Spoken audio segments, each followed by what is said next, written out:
2012 दिवाली के दिन मेरे अंकल सनील के साथ कुछ ऐसा हुआ जिसकी वजह से वो उस दिवाली को कभी याद नहीं रखना चाहते।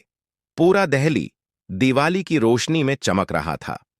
सनील ने भी अपने परिवार के साथ उस दिन को खूब जम के सेलिब्रेट किया और उनको ऑफिस के काम से अर्जेंट जाना था और देर रात में 4 बजे की फ्लाइट बुक थी।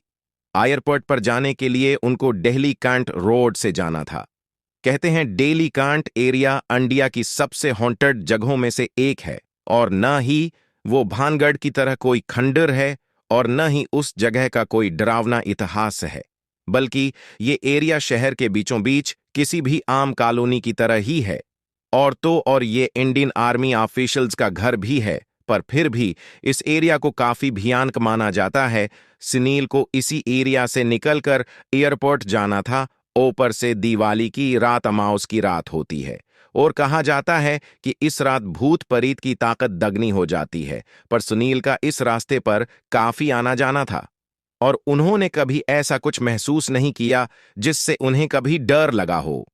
रात के 2 बज रहे थे जब सनील अपनी वाइफ को लेकर टैक्सी में एयरपोर्ट के लिए निकले। दिल्ली कैंट रोड के आते ही कुछ ही देर में सनील को रोड के कोने पर खड़ी सफेद साड़ी में औरत दिखाई दी जो अपने हाथ के इशारे से लिफ्ट मांग रही थी।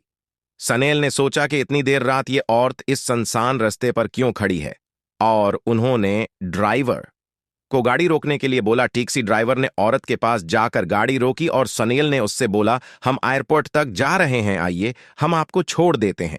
इस औरत ने कोई जवाब नहीं दिया। वो अपना चेहरा नीचे करके खड़ी थी और उसके खुले बालों से इसका पूरा चेहरा ढका हुआ था।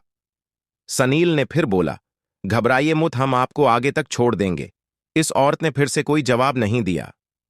तभी साथ बैठी सनील की वाइफ को एक अजीब सी घबराहट शुरू हुई और उनको चक्कर आने लगे तो हाँकते हाँकते बोली, सनील चलो यहां से, प्लीज चलो यहां से। सनील ने बगल में देखा तो उनकी वाइफ का चेहरा सफेद पड़ गया था। इन्हें अब लगा कि जरूर कुछ गड़बड़ है और उन्होंने ड्राइवर को गाड़ी स्टार्ट करने के लिए बोला और वो ड्राइवर इस औरत की तरफ देख रहा था और उसे किसी चीज का कोई होश नहीं था।